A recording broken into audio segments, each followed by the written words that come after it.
on this episode of the Ben Greenfield Fitness Podcast. I think as a whole, what we're doing is going to be the next shift in human longevity. He would put his front paws down on the ground and literally just pull himself forward until his hind legs plopped down and hit the ground. It was horrifically depressing. 2 weeks later and said, dude, this actually works. And I said, yeah, I know. He goes, you're a moron. Why are you not putting this out? Why are you not sharing this with people? That's kind of what I'm wondering. Why aren't you a billionaire, dude? Health, performance, nutrition, longevity, ancestral living, biohacking, and much more. My name is Ben Greenfield. Welcome to the show.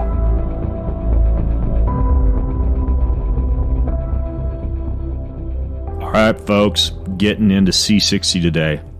This anti-aging molecule I get asked a lot about. We're going to cover it with this brilliant guy who came to my house for this episode.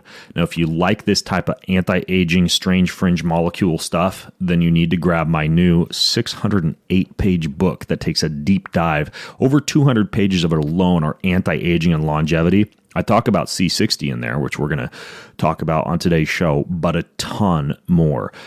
It has everything from immune system enhancements to structural beauty and symmetry to fat loss, muscle gain, anti-aging, soup to nuts. This book is a guide to the human machine, and it's available now for pre-order at boundlessbook.com. That's boundlessbook.com. So check that out. This podcast is also brought to you by the wonderful, tasty, coconutty, honey, cacao nib infused Kion Clean Energy Bar. It's like a freaking s'mores with none of the guilt. So basically, I formulated this with all super clean ingredients. So it's cocoa butter and sea salt and grass-fed gelatin. It's got almonds. It's got coconut flakes. It's got cocoa nibs. The feedback I get on this is that this is like the most addictively mouth-watering energy bar anybody who eats this thing has ever had. Kids love it too, and it's super clean and guilt-free. Wonderful snack. Pairs quite well, may I say, as your Kion sommelier with the Kion antioxidant-rich coffee. You get 10% off the Kion Clean Energy Bar if you go to getkion.com, getkion.com, and use code BGF10. It saves you 10% instantly. So getkion.com, use code BGF10, and definitely try out them bars. This podcast is also brought to you by Organifi Green Juice. My friends at Organifi have made salads wonderful again, meaning that you can drink the equivalent of about 10 salads when you wake up in the morning, and it's all certified organic shiznat. We're talking moringa, chlorella, mint, spirulina, matcha green tea, wheatgrass. If it's green, it's in there. So it's this super alkalizing powder. It does not require you to chop, to blend, to clean up any of this stuff. You just put a couple scoops in. What I like to do is a nice, clean, crisp, cold Nalgene bottle of water, and then you dump a few spoonfuls of this stuff in, shake it up, and you got instant green juice for a fraction of that overpriced $15 green juice that you get from some cold-pressed juicery. Not this stuff. It comes out to about $2 to $3 a serving. If you use my discount code, it's actually going to come out to less than $2 a serving. You go to Organifi.com/Ben. That's Organifi with an I. Organifi.com/Ben and use code BENG20 to get 20% off of anything from Organifi, especially that green juice. Try it out.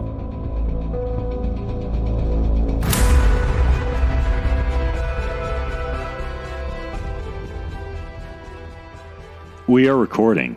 All right. We are recording. I can hear your voice. It's angelic. Everyone's voice is angelic when they're sitting at my kitchen table. Why, thank you. Hey, everybody listening in. That was the rollicking, lovely, angelic voice of Ian, not Ian, Ian Mitchell, although it's spelled I-A-N. Right? It is. Yeah. Same spelling. Mom's an artist. Yeah, that's effed up, dude. Should be Ian. You can't argue as a toddler. All right. So to give a little context for those of you listening in, I was at Paleo FX, and a bunch of people were telling me, like, you got to meet this brilliant researcher researcher, inventor, like mad scientist guy named Ian Mitchell. And eventually I was introduced to you there, a former podcast guest of mine, Dr. Barry Morgulin, the crazy Chinese energy worker guy. He interviewed or he introduced us. And we've kind of been texting back and forth, but it turns out like probably the thing that I get all the feedback from folks that you're most knowledgeable in is this stuff called C60. I've never done a podcast about C60. It's something that I get a lot of questions about, like what's C60, what's Buckminster Fullerene, carbon 60, etc. And I've never, aside from a very brief stint like 4 years ago, just kind of ordering some online and seeing what it was, used it. Yeah, the field has changed a lot. You sent me a little bit, and I want to learn more about this stuff. But I keep hearing about C60 over and over again, and researching this book I'm working on about longevity. Like it also came up there in terms of some really, really compelling studies on longevity and age reversal. And so I figured, what the hell? Let's do this. So you actually, for those of you who are wondering, yes, Ian's sitting here at my kitchen table. We just did a little Vasper workout. Yeah, a very intense Vasper workout. Yeah, what'd you think of that thing? My God, wow. When they say you can pack in three hours of exercise into 21 minutes, I now comprehend why they say that. Yeah. Yeah. And so if any of you listening haven't used this thing before, it like puts full body, or not full body, but arm and leg based, almost like a KATSU device, like blood flow restriction, arm and leg. And you felt that because I put those straps on you. Then it fills them up with ice, like ice water. So you got cold, you got compression. You're barefoot or you have socks on. So you're grounded and earthed on these metal pads. And then it's a full body exercise machine. And you do 21 minutes of high intensity interval training. Yeah, it was kind of like being strapped into a medieval torture device. Mm-hmm. It was like the machine from The Princess Bride. Yeah. It works though. It's doing something. Yeah. And you were here last night too. We did the sauna.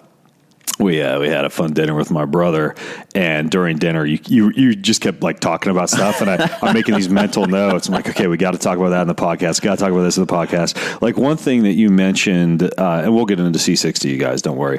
But one thing that you mentioned, I think this was done when we were in the sauna. We weren't actually smoking weed or CBD or anything like that. We were chatting, and vape pens came up, and you talked about how you figured out how to basically like make vape pens not burn the lungs or not have the nasty amounts of propylene glycol or whatever in them. What exactly did you do with the vape pen thing? So it was kind of an interesting puzzle. I had talked to a company in California about it a few years back, and they were trying to arrive at a way to do vaping that wouldn't be detrimental. And their focus was on CBD, and I really didn't know a tremendous amount about it at the time, but I researched it a little bit and kind of nudged them in the right direction. And the basic idea was to pre-lace their vape juice, as it's termed, with compounds that would block the metabolization, or kind of when you metabolize things. Sometimes it burns a lot of compounds out of your brain. So in this case, cholinesterase precursors and things like that, so that it would pre-lace all of the compounds so that it didn't cause any drop in your normal physiological levels. And then the other of choline. Yeah, of choline, and which works like a champ, because then there's no after effects where people get headaches or anything like that. And then to use things like pulmonary surfactants, which is what you'd use with a premature baby, because it opens up the lungs, the alveoli expand. To clarify, not a premature baby who's vaping. Well, what I'm recommending here is that all premature babies vape.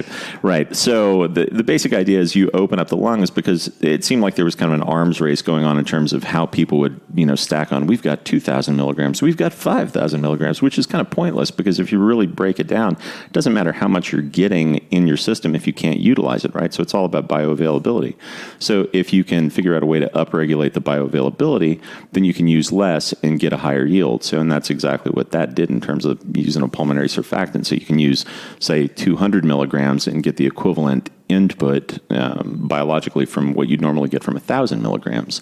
And so you don't have to do as much to get the same yield. You're saying like 200 milligrams to like a CBD versus 1,000 exactly. That's a lot, 1,000 milligrams. Yeah, it is a lot. Yeah, it's a whole lot. Do you take CBD? I do. How much do you use? Just a couple 100 milligrams. Yeah. So in order to physiologically get the effects, when like a dose is considered to be like 10 on a lot of these bottles. Yeah, if you look at the literature on that, you really don't get the kind of cognitive impact that you're trying to get until you cross the threshold of about 150 to 200 milligrams. And I am obviously a shrinking violet with a 250 pound frame, so I have to take a little bit more than your average. You're a big old boy. Yes, but I have found the same thing. Like I was talking with Hunter McIntyre. I did a podcast with him. He's a pro Spartan athlete and CrossFitter, and I think he said like his minimum dose is something like 200 milligrams. Yeah, exactly. And to get the right physiological impact, because despite the fact that our frames may be slightly different sizes, our brains are just about the same weight. Yeah.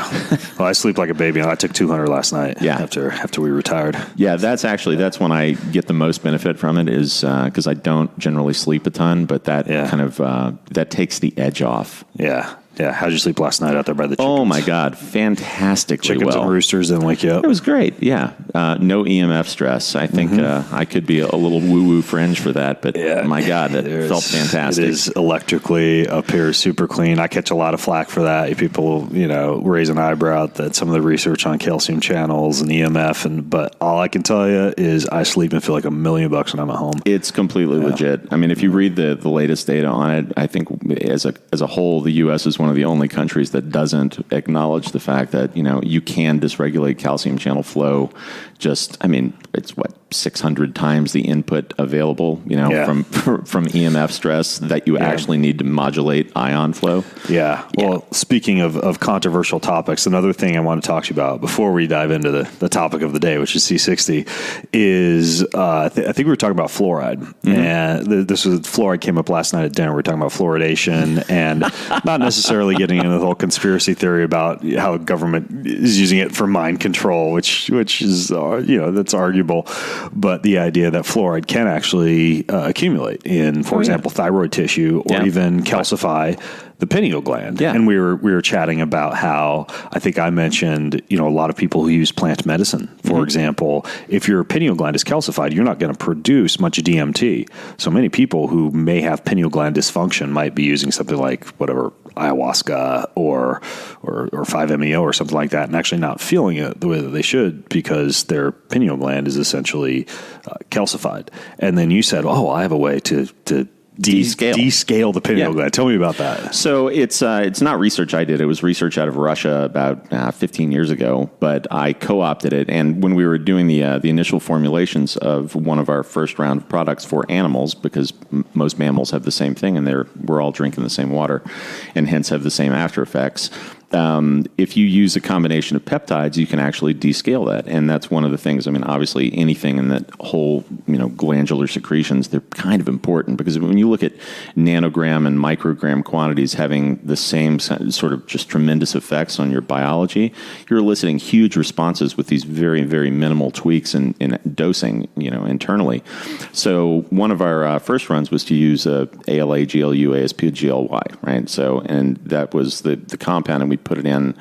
And it's a peptide? Yeah, it's a peptide. So we just had this special tetrapeptide formulated, which at the time was kind of funny because the first round of having it formulated, I think the price quote I got back for 1 gram was $34,000, which I thought was a mistake at the time. And I called the company and the woman was polite and said, but that includes shipping.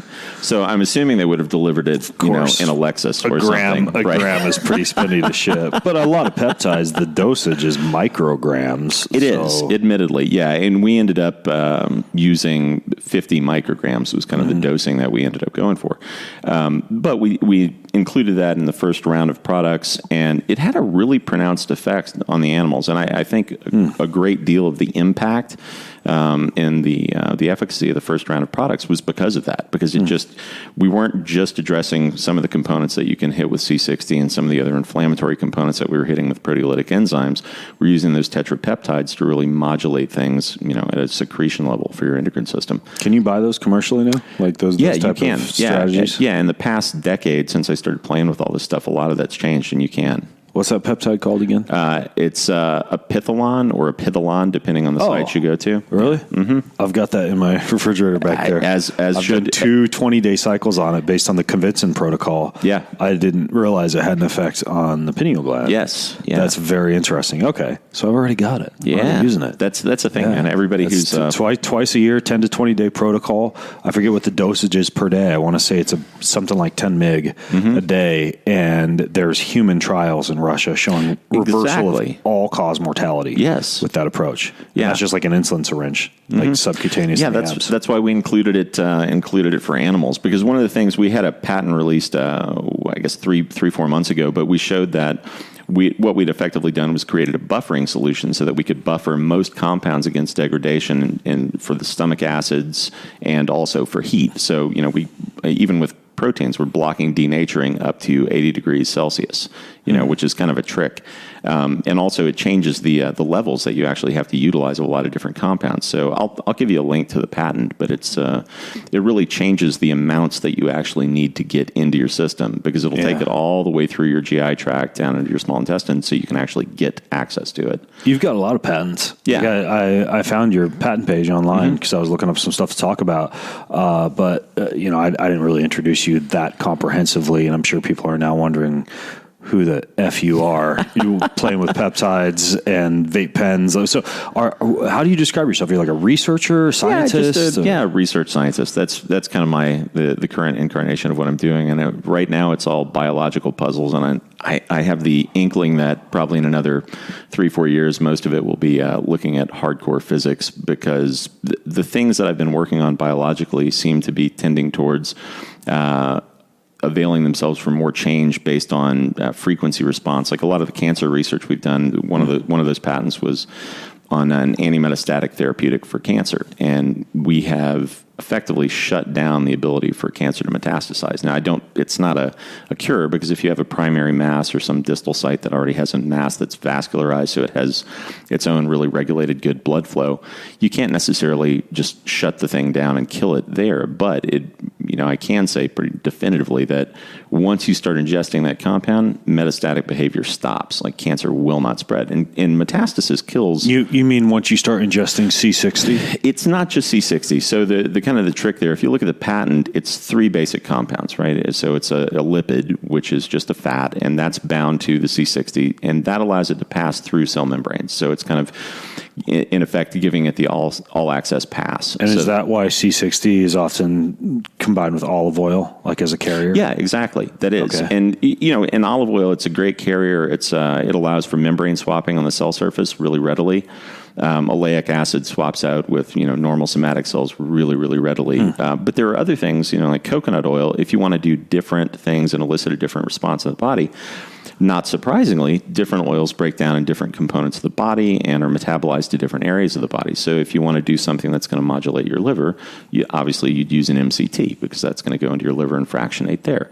And if you want to use something else, you might use EPA or DHA, because, those kind of things break down and move to a different area. If you're trying to elicit a response in your brain, icosapentaenoic acid is what you really want, right? So the carrier oil that C60 is delivered in would influence the site of action within the body? Completely. Okay. Yeah, it's like using a different key for a different lock. Okay, and I want to get more into C60, and especially C60 in cancer, and how that's affecting metastasis of cancer momentarily. But back to you, you're a research scientist.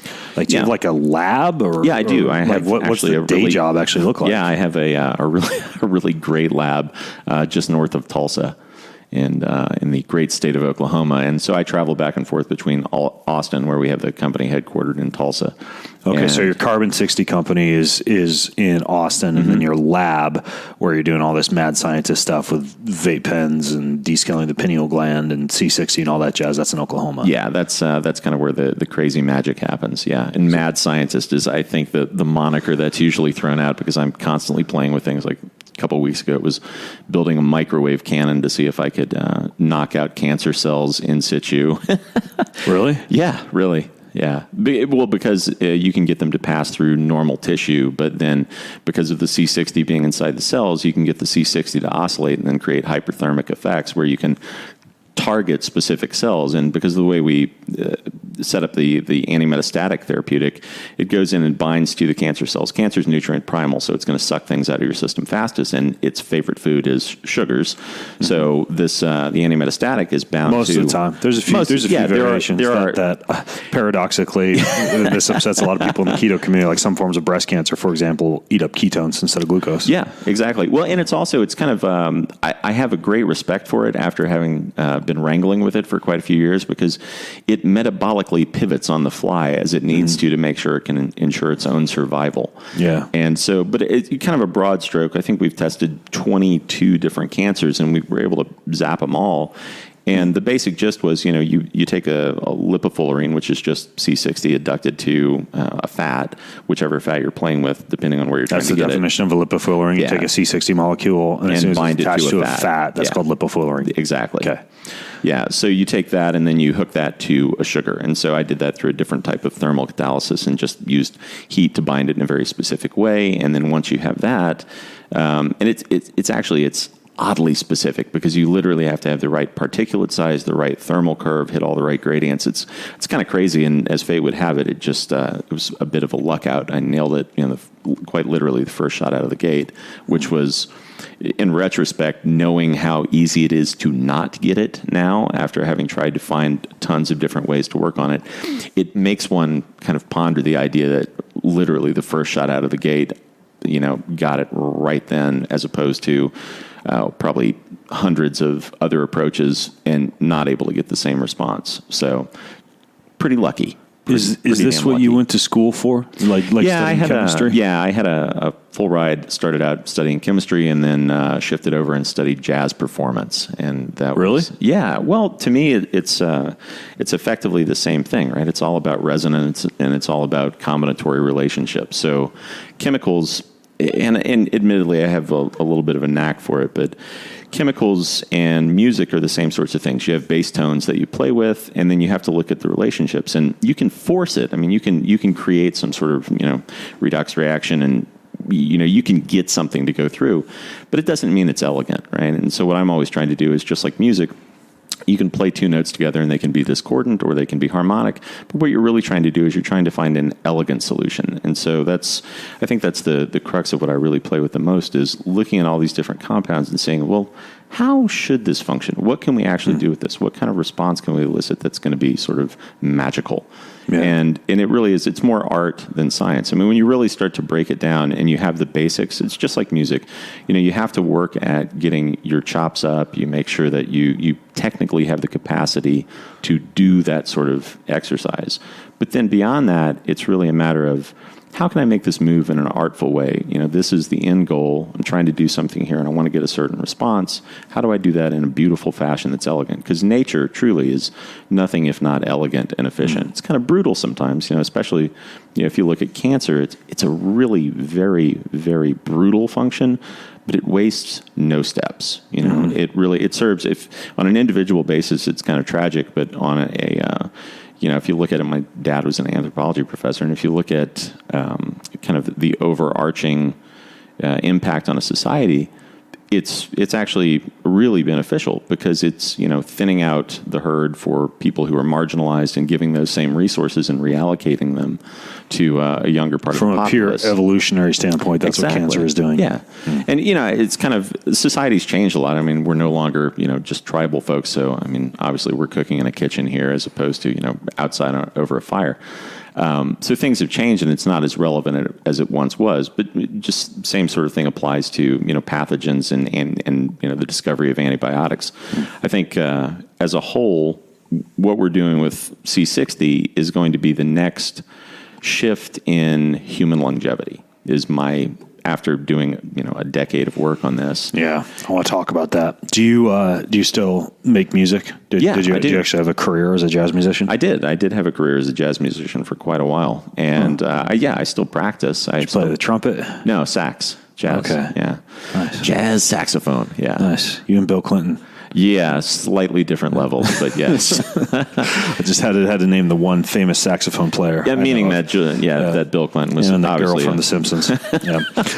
Okay, so hand me that bottle that you have over there. So what'd you just do before we started recording? Tell me what you did and what this stuff is I'm holding, and because I want to try whatever you just did with the coffee and so what is this bottle? Okay, so that is Revive. That is our what I think is the best product that we put out. It says lipofullerene, and you just did a very good job defining that. So we've got C60 in here, and what is it, olive oil? It's in an olive oil base. Okay. And then seratiopeptidase. Yeah, which is serapeptase, seratiopeptidase, seratiopeptidase. That's a lot of times found in like joint support compounds. Yeah, it is. And the basic idea is that was actually a drug in Japan for quite a few years, and then they downregulated it to a supplement because they found that they couldn't get enough of it to be bioavailable. And what I was alluding to in our patent that was just released is we were able to very definitively show that, it works like a champ if you can actually deliver it to the body and get it, able to be used where it needs to. And then carnosine, which I know helps deliver fatty acids into the cell. Is that why you put that in there? No, actually, that was really for kind of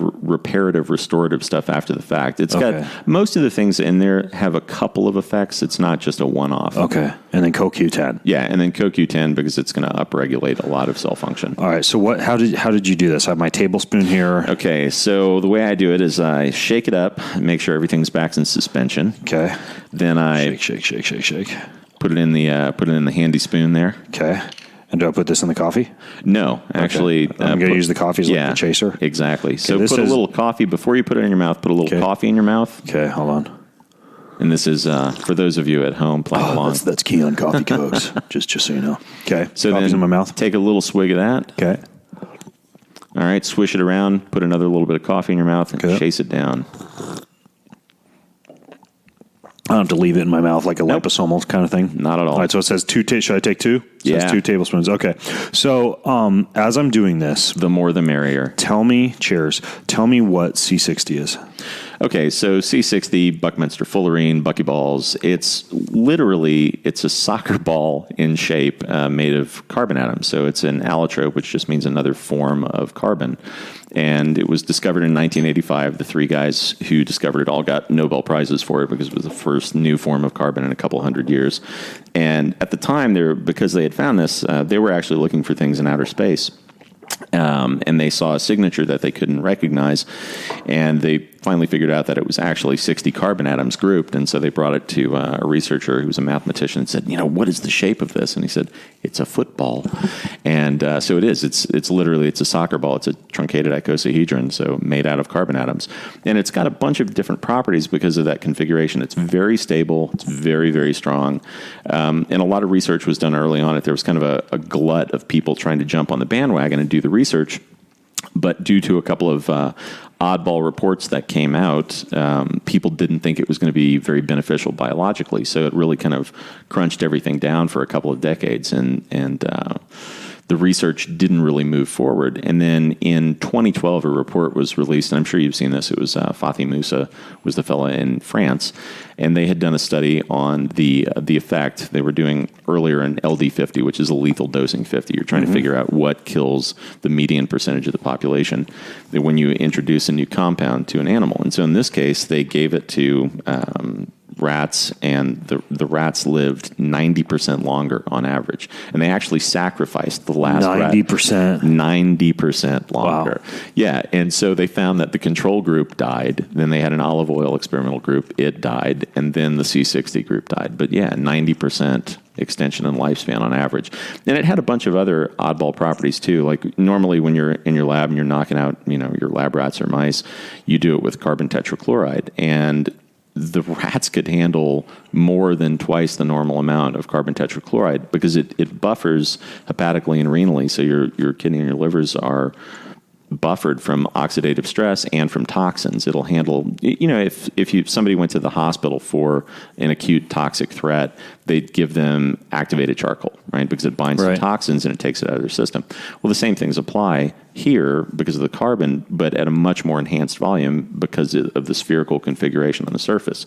So you just have this maximal binding volume for toxins. So it binds to toxins and carries them out of your system. And oddly enough, it also does a similar function with radiation. So you end up with a huge protection against radiation. So you could use something like this, for example, for airline travel. Yes. When you're getting exposed to the X-rays and the solar radiation, et cetera. Interesting. Okay. So C60 is not something that the body makes itself. This is a molecule that is synthesized in a lab as Buckminster fullerene or as carbon-60 bound to an oil and then delivered via supplemental form as lipofullerene. Yeah, exactly. Now, typically it's found in nature. It's been around since the Big Bang, so it's 13.8 billion years old. But it only occurs at kind of the intersection of a couple of different factors, a vacuum, lightning strikes. Occasionally you can get it at, lightning strikes without a vacuum, but generally, like when we make it in our lab, we have, a chamber and we'll depressurize it. So we put a real high vacuum on it and then introduce helium. So it's got an inert atmosphere. And then you take 2 carbon graphite rods and blast them together, usually driven by an arc welder. And the resulting explosion, you sieve it out and you get about 3 to 7% C60 out of all the soot. It's very cool, and the equipment looks like something that should be in Back to the Future. Kind of looks like you're. That's pretty sick. Yeah, you're driving something. Is that how everybody makes it? Like, because I started to look around. Like, there are. It's kind of like CBD. Like, there's a lot of C60 websites. Like, C60, there are a bunch now. And C60 Health and C60 this and that. So are all these labs spread across the country or across the world pretty much doing the same thing, making the same C60? No, they're not, actually. At least not through the same method. Now, they're making C60, but I can tell you experimentally, because I've tested a lot of it from different laboratories, it's kind of peculiar in that some of the methods, like the plasma arc method is one way, the carbon arcs that we're using is one way, there's a flame synthesis method, and they all have their kind of pros and cons. The plasma arc method, the color is different, and one of, and you can attribute that to particulate size, or you can attribute it to, different configurations on the surface. It reacts differently biologically, and I'm not sure. If you run, we have an HPLC in the lab, and when you run a spec on it, it pops up as, hey, it's C60. But I can tell you, experientially, it reacts differently in your body, and so I'm not sure exactly what the difference is, but I can tell you that there's definitively a difference. Okay, not to say that it gets any better or worse effect. It just, you feel different. My personal favorite flavor of it is from a carbon arc, and we make some, but we buy a lot from different labs all over the world. Some in the States, some in Europe, and the carbon arc variety seems to function the most. And also, like in Fatih Musa's study, that's what they did. They bought it from a group out of the States. We did this similar... was the rodent study where the rodents lived 90% longer. Yeah, we did a similar thing. I was actually looking for inflammatory response, but we used P53 knockout rats, and those are the ones that have their tumor suppressor gene extracted. So they get cancer. Yeah, and screwed rats. Those are the very, unfortunately... aesthetically challenged because they have lumps all over their body. Very screwed rats that idiopathically just present with spontaneous formations of cancers. And ours, oddly enough, didn't do that, and they live 93% longer. So these are rodents that are supposed to get cancer. You give them C60, they get cancer. Yeah, that's exactly right. Hey, I want to interrupt today's show. My guest and I, Ian, I should say, we sauna'd the night before we recorded this podcast. We sweated out and we chopped it up good in my sauna. And basically, what I do in my sauna is I'll often do yoga, swing kettlebells, I'll do blood flow restriction training, get a good sweat on, and then I'll visit with folks in there. Why? Because it's huge. It's a sanctuary sauna made by Clearlight. So it's got all the stuff that Clearlight features in all their saunas, EMF and ELF shielding, their lifetime warranty. They've got all sorts of little upgrades you can throw in there, like chromotherapy. It can pipe in music via their built-in speakers. This thing is like the Cadillac of infrared saunas. So you get all the benefits of the deep, deep sweat from infrared, the same heat shock proteins and longevity benefits you get from a dry sauna. It's the best of both worlds. Gets super hot. I usually will turn it on about 30 minutes before I go in, and I can get that thing up to 158 degrees pretty quickly. So if you want to sweat like I do, and you want to get all the other basically perks that Clearlight throws into their sauna systems that nobody else is doing, You go to healwithheat.com and use code Ben Greenfield. Again, the model I have is the Sanctuary from Clearlight, but you can get any of their saunas. They're all fantastic. You go to healwithheat.com, use code Ben Greenfield, gives you $500 off the regular price of each sauna, and they throw in a free gift with every purchase. So healwithheat.com and use code Ben Greenfield. And then finally, this podcast is brought to you by Native. What is Native? Okay, so they make this stuff like coconut vanilla, lavender rose, cucumber mint, and eucalyptus mint, but they're not like some kind of a juicing or a food company. Instead, they make these wonderful, flavorful, I don't know if flavorful is the right word, but it's deodorant. They make deodorant, but the deodorant is super clean. You could eat it. They use ingredients found in nature like coconut oil, shea butter, tapioca starch to absorb the wetness, no aluminum, no parabens, no talc, and it literally smells like you could eat your armpit. They have zero risk on any of their stuff if you're a bit shy about delving into the woo-woo deodorant, clean, hippie style personal care product market. But man, once you start this stuff, you'll never go back. It's my favorite deodorant on the planet. So there's no risk to try. They give free returns and exchanges, and they have these wonderful discount prices where you can subscribe and save to their deodorants. Now, how you do that is you go to nativedeodorant.com, and you use discount code BEN. That gets you 20% off of this stuff, free shipping, free returns. You can check out their Instagram page if you want to see more. It's just instagram.com/native. And again, nativedeodorant.com, promo code Ben gets you 20% off. You got to try this stuff out. Males or females, works for both sexes. After all, both sexes sweat. So try it out. Nativedeodorant.com and use discount code Ben. What's going on there? What exactly is happening? Well, so cancer, in order to proliferate, you've got to have a dysregulation in the energy level, intracellularly, specifically in the mitochondria, right? You've got to dysregulate the energy level. You can't kill the thing, but you have to suppress its energy. And you also have to use a type of paracrine signaling. And Johns Hopkins in 2017 released a paper where they had noted that they had identified IL-6 and IL-8 as the paracrine signaling cytokines that cancer was using to promote metastasis. Mm-hmm. And luckily we had already been, filed for a couple of years for our patent because we had seen the same thing in my lab. And it was really good to have that backed up because cancer co-opts your body's own immune system and uses it to signal spreading. So if you crush the cytokine levels and really precipitously make those things fall, then there's no signaling mechanism to spread, which is why our anti-metastatic does a really good job. The other function, as I alluded to earlier, was if you downregulate the mitochondrial function enough and the energy level goes low enough, your ETC drops, you don't get enough ATP, then cancer can proliferate. Can't kill you, but it has to wound you effectively. But if you keep the levels upregulated, it doesn't allow it to spread. And so we've done testing, and our boost was roughly 18% on the low end to 58% on the high end of an uptick in ATP. And that was just with that. Actually, that was with the serum that you just took. The other serums... This stuff I just took called Revive. Yeah, that's the one. Yeah, so that was just a mild uptick in comparison to the rates that we've been able to get since then. And so, it's constantly growing and changing. We're trying to research. I mean, we really, as a whole, C360 Health, we effectively think of ourselves as a research company. We have products that support it, but really it's all research based. Okay. What do I notice? Okay. So let's say I wanted to use something like this as an anti-cancer strategy or a life extension strategy.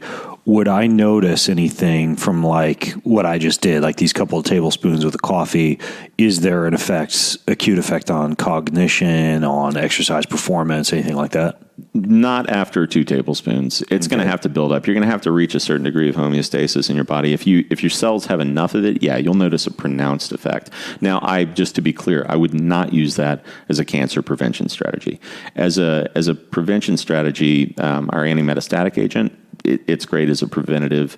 And what's your anti-metastatic agent? Is it a different one? It is. It's different. Yeah. And it's what's not, in that? It's similar configuration, but it has sugars in it. Okay. And the sugars, cancers are attracted to the sugars. They pull it in. So they it's actually like a Trojan horse. It's exactly what it is. We jokingly call it the cupcake of doom. So what's that stuff called? We actually just call it Anti-M, but it's Anti-M? not. Yeah. That's on your website too? No, it's not. It's not on the market yet. We're actually thinking about putting that out as a supplement in the next couple of months. Ooh. Yeah, which will be hopefully profound and make a big dent. A lot of people listening to the show are interested in anti-cancer type of compounds. So yeah, that's very interesting. Well, there are a lot of people who do it prophylactically for that reason right now, even before it's out and about on the market. What else would I notice from taking this stuff? Cognitively, there is a shift. It takes a few weeks, but what happens is you start pumping out new neurons. So, yeah, at a rate of about 2 to 3 to 1 relative to NGF1, so neural growth factor 1, it kicks out new neurons a lot more rapidly. And also the morphology of the neurons is kind of odd in that normally, you've got your soma at the center, and then you have your arm spanning out to the end of the axon. Right. And they morphologically shift so that span is 2 to 3 times larger. So you get the proliferation rate of 2 to 3x, and then the actual span to the end of the axon. You've actually looked at this? Yeah, there's some really great data on it coming out of Japan, I think. I'll send you some links on it. I know, it's really, when you start getting into this, that's why I said earlier that I think this is really the thing that's going to push our lifespans forward, because it's not a steady curve, right? It doesn't go up just at one incline. You end up with these points of inflection, and the term anthropologically is punctuated equilibrium.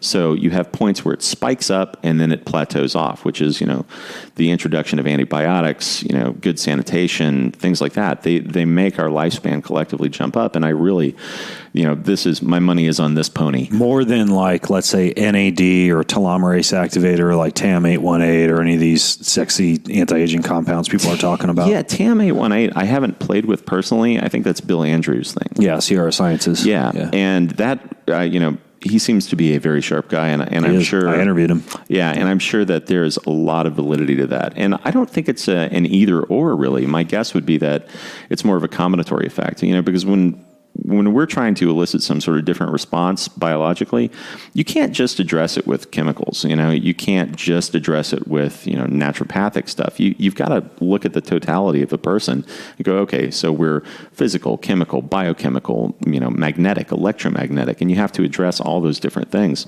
So I don't think it's going to be a one-shot right. solution. That's why an anti-aging approach, just like an Alzheimer's approach or a cancer approach, is always multimodal. Yeah, exactly. Yeah. And so for me personally, I do a baseline of C60, but then I do, PRP, stem cells, other compounds, a lot of NAD, a lot of NMN. Mm-hmm. I think I haven't actually used NR, but I'm sure at some point I probably will. But I'm not convinced that if you're using NAD and NMN, you need to. Yeah, and I actually would agree. If I thought I really needed it, I'd be doing it right now. But, I have a pretty consistent regimen where I do NMN and NAD. And for an anti-aging stack like that, you would definitely throw C60 into the mix. 100%. Something like Epitalon. Yeah, 100%. Yeah. And that's really a lot of this stems from, that's what I was trying to do at the very beginning a decade ago was, or closing in on a decade, it's a little over 8 years ago, was trying to figure out how to shunt biological aging.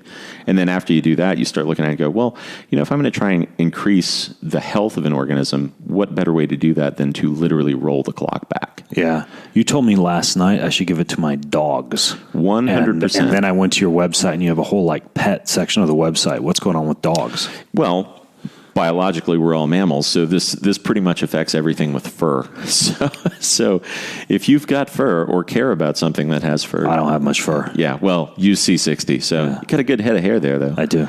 Yeah, so with my dogs, that was the first thing I tested on myself, and my partner at the company, he's done canine rescue for the better part of 30 years now, and we both took it ourselves before we gave it to our dogs, but then as soon as we knew that it was safe, we gave it to our dogs. And we both of our dogs at the time, he had a greyhound who had been hit by a car, and he rescues greyhounds, and it made a tremendous difference in the dog's mobility. And with my dog, he was a Great Pyrenees Golden Retriever. That was the stuff with the seropeptidase in it? Yeah, exactly. Okay. Yeah, and that's one of the real sweet spots is, not to digress, but the basic idea was C60 drops the inflammatory response, but you still have some hot spots in your joints. If you get the serapeptase in there, it will find its way to those spots, and it's a derivative from silkworms. It's a silkworm enzyme, and they use it to break down cocoons. I know this because I've actually.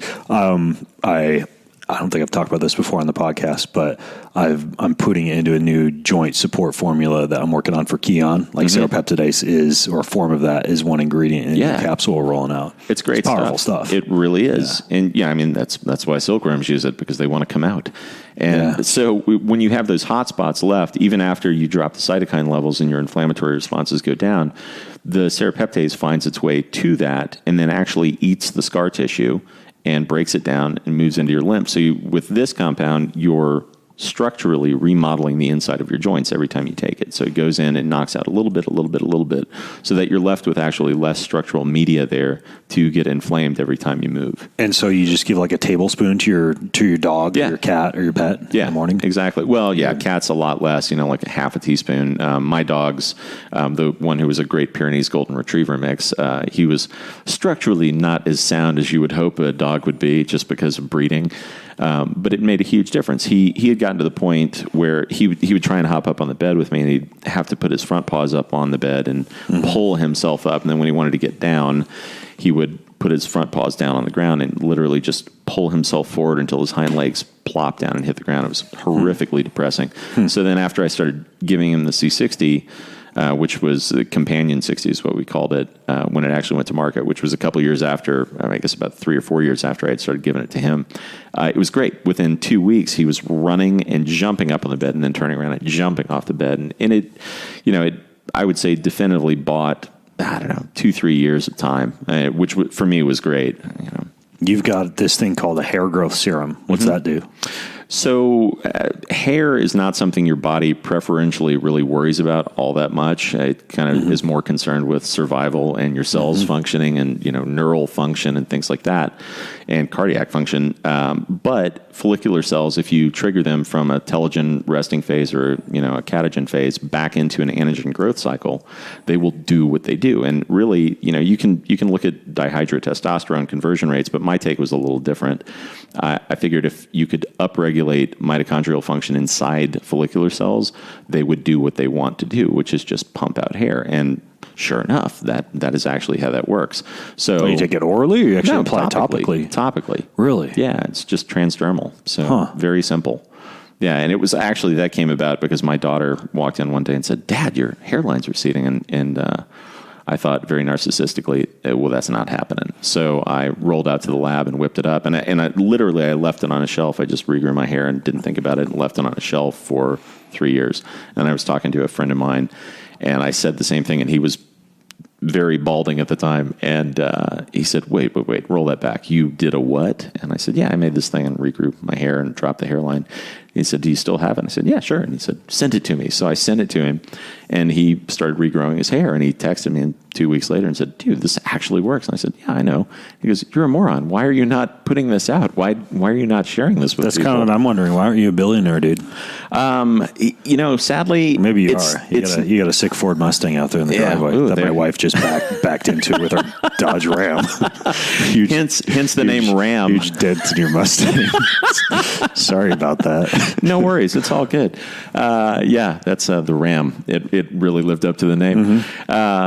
It's never really actually been a focus. I mean, that's for better or worse. I love helping people. I love solving puzzles. That's what drives me. And I think if I were probably wedged into a different arena, maybe I would focus on that. But it really isn't. It's not what does it for me. Okay, so I have a question for you. This stuff's supposed to be, from what I understand, a pretty potent antioxidant and anti-inflammatory. Are you concerned at all about some of the research they've done on like synthetic vitamin C and vitamin E, like blunting the hormetic response to exercise, or would we be concerned with like synthetically shutting down inflammation too much? Yeah, I am actually concerned with that. Personally, I take it in a way that I elicit a hormesis, a hormetic response. I try and not do it completely regularly. I cycle it a bit. As a whole, it's proving out to be a selective antioxidant, though, which is different, kind of like a molecular hydrogen, right? And there's a ton of work on that. Right, which they've shown is a selective antioxidant is one of the few antioxidants that doesn't blunt the hormetic response to exercise. And it's all of the data that I've been both generating and reading with C60. It really appears to be similarly selective antioxidant, which is kind of nifty. But for me, the jury is still out until I've got something definitive that shows that. And I think at this point, the science, just because there's not enough of us researching it, I don't think the science is quite there. So that said, I take it, 1 day, skip a day, 2 days, skip a day, 5 days, skip a day. And also the other thing that's different is, we did clinical testing with animals, and, we came up with, what was safe, and, 1x, or rather 5x, 10, 20. And so we put dosages that are normal. I do tremendously large doses, but I was going for a different response. I do that with just about everything. Yeah. I'll tell you a funny story in a second, but that's probably prudent. I would imagine, because you sent me a couple of bottles, I'll probably start to use it most when I travel, because that's when I'm exposed, like we were talking about, if you're to on the a most jet. solar radiation, the most inflammation, the most stress. I doubt, you've been out here in my peaceful oasis, right? I don't need a lot of anti-inflammation when I'm out here, but this stuff could come in handy for travel, I'm sure. Maybe to balance it out because of the environment here, you might want to actually take something that is a stressor. Maybe I need to drink more. I could whip something up to just put a little bit more load on you metabolically. Yeah, I'm sure you could. Funny story though. Speaking of putting a load on me metabolically, you also sent me this unlabeled blue bottle. I did. I texted you. This was like a week ago, and I'm like, "What's this shit?" And you said, "Well, it's neuroplastic juice. It's got like NAD and peptides and C60 and caprylic acid in it." And so I was like, "Hells yeah!" So I just kind of held the bottle up to my mouth and took a swig, and probably did that a couple more times. I would imagine I probably got about 4 tablespoons into my system. That's and then a little bit much. Right. All right, Ian, let's see what this shit does. And I sat down. I was supposed to. I bet that was painful. To record a podcast with somebody, so I sat down. I did this right before I had my morning smoothie. And I sat down, and I started sipping my smoothie, and I'm replying to emails, and it was like 15 minutes. T-minus 15 to a podcast I was supposed to record. T-minus 15 is probably really applicable to this story, I'm guessing. My stomach goes... Oh, yeah, there we go. And so I barely made it. I sprinted up those stairs right there. I barely made it to the bathroom, yanked down my pants, and just sprayed, all over. And I sat on that toilet for a half hour. Thank you for saving me from needing to do my coffee enema that day. And I remember I texted you from the toilet. The and dose makes the poison, my friend. F is in this stuff. And I think it was the caprylic acid. Even though I've done a lot of MCT, whatever you're using, it enhances. Yeah, the C60. Kudos, because whatever caprylic acid form you're using is working. But yeah, it was like the intense diaper pants phenomenon. Yeah, the C60 has a tendency to potentiate the effects of things that you normally have broken down in your GI tract. Noted. Yeah. Yes, it does its job. Yeah. Even, you have to build up to it really slowly, because I've been building up on that same stuff for quite a while. And if you go over the threshold, there is definitively. Well, I took it again yesterday. I took a tablespoon yesterday. I actually measured and used the tablespoon, and I felt fine. Yeah. What is that stuff? Is that also something you sell on your site, or is that like a... It's an energy serum that we're about to... it on me. No, it's an energy serum that we're about to start selling. Okay. So, and that's we're doing some testing with it very shortly with the university, because we're trying to, when I was alluding to the idea of, hey, we can upregulate ATP, we really upregulate ATP. You get a very pronounced spike. What kind of peptides are in it? I won't disclose that just as of yet. All right. So, speaking of being Mr. Mysterious, I know you're up to a lot of other stuff. Is it the cape I'm wearing? In your secret Batman lab. For example, you and I have chatted back and forth a little bit about deuterium depleted water. At the time that this podcast that you all are listening to right now is released, I probably will have released my podcast I just recorded with Dr. Thomas Cowan, in which we discuss his feelings about the impact of DDW on cancer and how effective it could be for cancer prevention or cancer therapy. This idea of of water that's been depleted of this heavy isotope of deuterium, which would normally displace hydrogen in the body. You keep that from happening, and you've actually got a very cool form of water that could be quite therapeutic.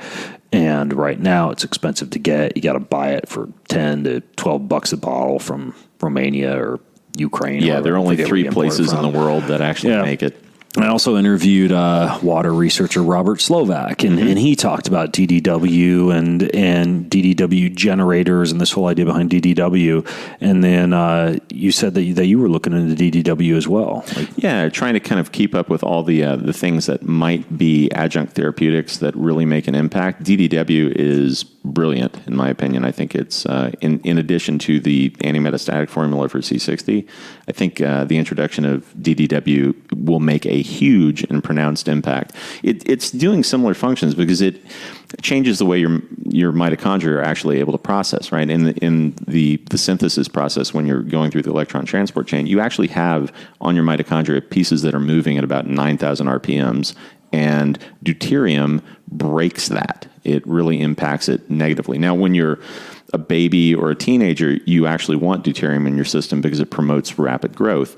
But when you're older, it starts to break down your mitochondrial function. And if you eliminate it, because right now we're probably exposed to 10 to 15 parts per million more than you would have been 10,000 years ago. From pesticides, herbicides, radiation, industrialization, et cetera. Exactly. Everything kind of combining. It's not the best thing for us biologically. But because of that, similar to C60, if we lived in a perfect environment, if we all had an environment that was really nice and pristine, it wouldn't really be a thing that you needed that much. But to combat all the environmental stresses and give your body an edge, DDW I think is brilliant. I think guys at the Deuterium Depleted Water Center in LA, I think the work that they're doing is tremendous. They also had a project for the Keto Pet Sanctuary. What's their place called in LA? Deuterium Depleted Center, I believe. I think I'm going to LA next week. I think I might be supposed to be going into that. I'm not for sure because a lot of times I just wake up and get on whatever airplane I'm supposed to get on based on what my calendar says. But I think I'm going down there to do an interview with those guys. Yeah, they're great actually. It's Q Collins and Laszlo Boros. Yeah. Okay. Yeah, I would say that well worth the time to talk to them. I had a lot of questions. Have you tested your deuterium levels? I have not with their Determinator. Yeah. Yes. I just looked at it. It's the Center for Deuterium Depletion, and I would thoroughly recommend that if everybody has the capacity to do it, call those guys, talk to them, get their Determinator test. To that. By the way, the show notes for those of you listening in, I'll link to Ian's website, all these different C60 molecules and DDW and the other stuff we talk about. If you go to bengreenfieldfitness.com/C60 podcast. That's bengreenfieldfitness.com /C60 podcast. So you think DDW is I think it's completely legit. Yeah, I would recommend that people do it, especially people with cancer. I think, there are, just for the average person, I think there's going to be a tremendous impact. When people see things that actually modulate their mitochondrial function, it makes a huge difference. I always, talk about kind of the analogy with deuterium is if you were playing tennis and, the tennis ball cannon is launching tennis balls at you and then suddenly one of them is filled with lead, your return on the ball filled with lead is going to be very different than your return on a tennis ball. And intramitochondrially, that's what happens. That's a good analogy. Yeah, you're spinning along at 9,000 RPMs, and then you drop something in that's twice the weight of what you're intended to be using, and it mechanically breaks things. It's like trying to play baseball with a bowling ball. Exactly. Yeah. Interesting. What else are you researching that you think is kind of hot or at least interesting to you? Hyperthermia, actually. No kidding. Yeah. I think hyperthermia is going to be really profound for people with cancer. I didn't tell you my story about hyperthermia. No, shoot. Okay, so I went to the Swiss Alps and I led a 2-week detox retreat there at a place called the Swiss Mountain Clinic, where they use all European biological medicine treatments like liver electrodes that they attach on the front and the back side of the liver to induce an electrical current to improve hepatic function. They treat mold, mycotoxin, Lyme. They treat cancer. They have all sorts of different injections, but then they have all these different machines, from pulsed electromagnetic field therapy to blood ozonators to hyperthermia. And I was sitting in the doctor's office there waiting for my consult, because every day during these 2 weeks you're meeting with physicians, trying out protocols, et cetera. And I looked up at her shelf and she had a book there called Hyperthermic Treatment for Cancer. So I started thumbing through the book, and I've dicked around a little bit with the use of the sauna for heat shock proteins, and I have this biomat that I sleep on for my naps upstairs, and a lot of Korean literature came from that, kind of alluding to the beneficial effects of hyperthermia on killing cancer. And this physician's desk manual had a ton of very compelling research on it I'd never seen before on hyperthermic treatments for cancer. And I asked her about the treatments they do there, and they have this full-on hyperthermic unit. And I don't have cancer, but I told her that I was very curious. I was very interested in just seeing what this thing felt like. So she scheduled a time for me, and this was during the heat wave. This was 4 months ago during the heat wave in Europe. So it was 107 degrees in the Swiss Alps. Whoa. And the way the protocol goes is, first you get on a bicycle in a non-air conditioned little gym they have next to the hyperthermic facility, and you're supposed to get your heart rate up and get your body temperature up to kind of prime the pumps. Oh, so you were doing CrossFit? Yeah, and I'm a standard CrossFit box. You know me. You just saw me on the Vasper, right? Like, I'm go big or go home. So yeah, that was pretty apparent. I hopped on that bike and just jammed for 30 minutes, like eyeballs popping out my sockets. I'm like, if I'm gonna get hot, I'm gonna get hot. So I'm dripping with sweat by the time I get off that thing. And then I call the nurse and I'm like, all right, I got my 30 minutes. And so she says, follow me. And she walks me into this room where there's like this pod, right? This pod that essentially you put your whole body into, and just your head is sticking out. And she put a rectal probe, like a rectal thermometer in. And apparently for cancer, you want to get up to like 41 to 43 degrees. I'm going to say this in Celsius because that's what we were talking about at the time. And that's what all the equipment was showing in the room. So she put the probe in, and already from being on the bike, I think homeostatically we're at 35, something like that. Yeah, and so you're taking it up to about 107 for those of us in Fahrenheit terms. You're inducing a fever. So I was at 38 from doing the bike ride. And so you lay there, you get inside this thing, and it is like the worst, most claustrophobic sauna. You can't move your arms, you can't move your legs, just your head's sticking out because it'd kill your brain cells if your head was in there. And you just lay there, and there's like a little DVD player on the pod that would theoretically allow you to like maybe watch a movie, or I'm sure, because that's the environment you want to be in when you chill out. And I told the nurse, I'm like, can I like put something? And she's like, no, it's broken. So I'm like, oh shit. So I'm laying there and I'm watching the temperature climb and climbing. It hits about 39, and my heart rate's already. I'm feels sure. like I'm doing a high intensity interval training session on an Airdyne bike or something. And so the more nurse, like hurt than hit. The nurse has like the little flexible plastic straw with a little glass bottle, and she just keeps coming over to me. I got to turn my head, sip that water, turn my head back, because I can literally feel myself just filling with a pool of my own sweat. Yeah, my body inside this hyperthermic chamber. And then when I hit about 39 and a half, she just starts basically putting ice towel after ice towel after ice towel on my head to keep my brain from suffering the effects of that fever, because you got to keep the head cool. And I started counting to 20 over and over and over again, just to deal with the extreme discomfort, heat, pain, and high heart rate from that thing. I got up to 41 and a half degrees, and I kicked I didn't kick the can. I basically backed out. This was 2.5 hours in, and I'm like, I'm good. I'm good. Because I literally could, like, I'm a masochist. Did like, she roll in with a turkey baster? I mean, no. And then I'm like, oh, I need to go jump in like a cold shower because they're up in the Swiss Alps and the water does get pretty cold there. She's like, no shower. Yeah, that would be a bad idea. Lay in bed for 4 hours with this induced fever, sweating my ass off, passing in and out of consciousness while laying on my bed, continuing to just like saturate the bed with sweat. And the thought going through my head as I lay there was basically, it was twofold. A, I'm never going to do that again.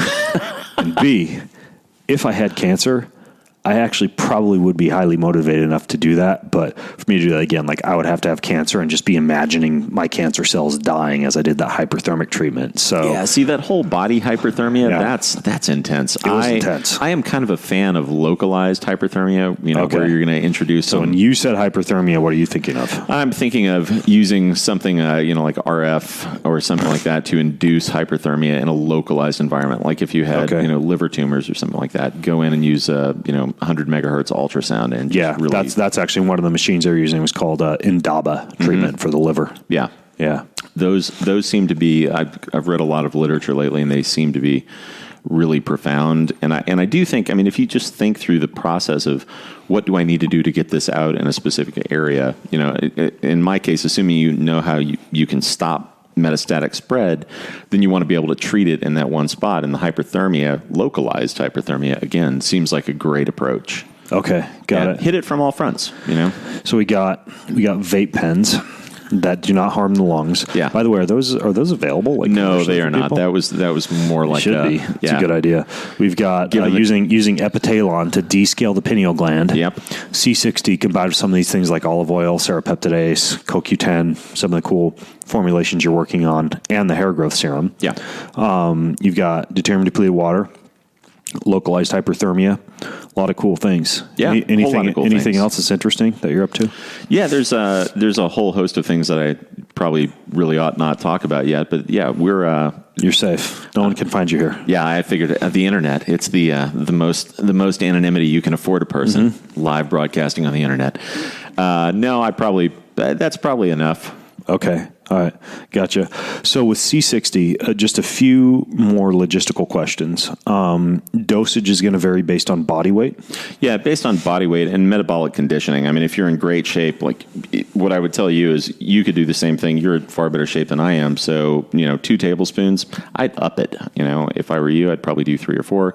That way you're going to hit a balance really rapidly, and then you'd notice the effects quickly. Okay. Got it. And one word of caution, though, is you can super precipitate your skeletal muscles. So if you do megadosing, you have to be very cautious and conscious of your movements because you can move too much weight.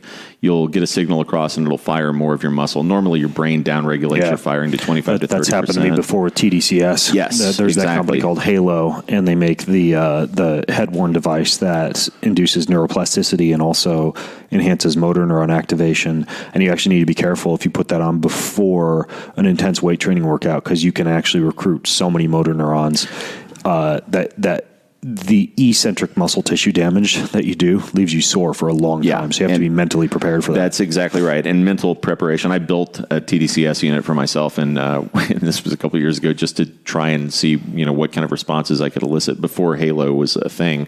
And I ended up burning 2 patches into my scalp where I had 2 very large rectangular patches. Sexy.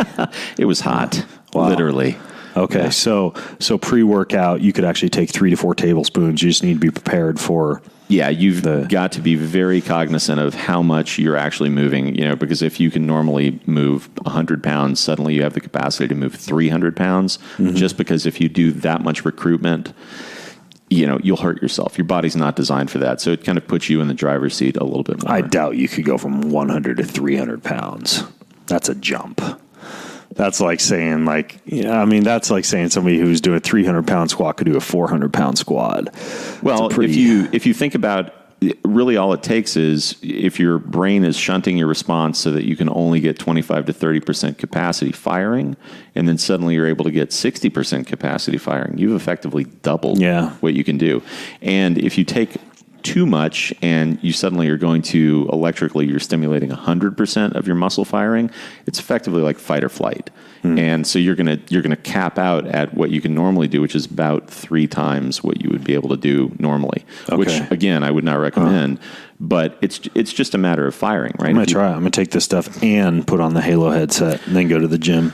I got to be on a plane all day tomorrow. Can I give your eulogy? I'm down with that. No, seriously, I got to be playing all day tomorrow. Maybe I'm hitting the gym this afternoon. Maybe I'll do it. Do it up. Yeah, I'll give you some feedback. Your website, I'll link to that in the show notes, but that's where people can get just regular old C60. Yeah. They could get this stuff we just took, which is the C60 with the serapeptidase and kind of like the joint support stuff in it. Yeah. I know you got another one that has, what's it called? Revitalize? Rejuvenate. Rejuvenate, and that's more... for what? It's actually geared for women, and just or anyone who's really kind of working it. Has hyaluronic acid in it, and it's geared for kind of supple hyaluronic acid. Yeah, supple skin. Okay, cool. And then you got the one for pets, and then the hair growth serum. Yeah. Exactly, and then this neuroplastic juice that you're working on. Yeah, that's gonna. Yeah, it's we're probably gonna bill it as energy serum because it really Project Diarrhea. Yeah, I don't know that that's a great trade name. Just saying. You can use me as a guinea pig. So if you're listening in right now, I'm going to link to all this stuff. If you go to bengreenfieldfitness.com/C60 podcast, bengreenfieldfitness.com/C60 podcast. And if you go there, I would imagine there's some people that are going to have some questions, comments, feedback. Leave them all there, and I'll jump in and try and point you guys in the right direction. Ian, dude. Ben, pleasure. Epic, man. Yes, very much so. It's fascinating.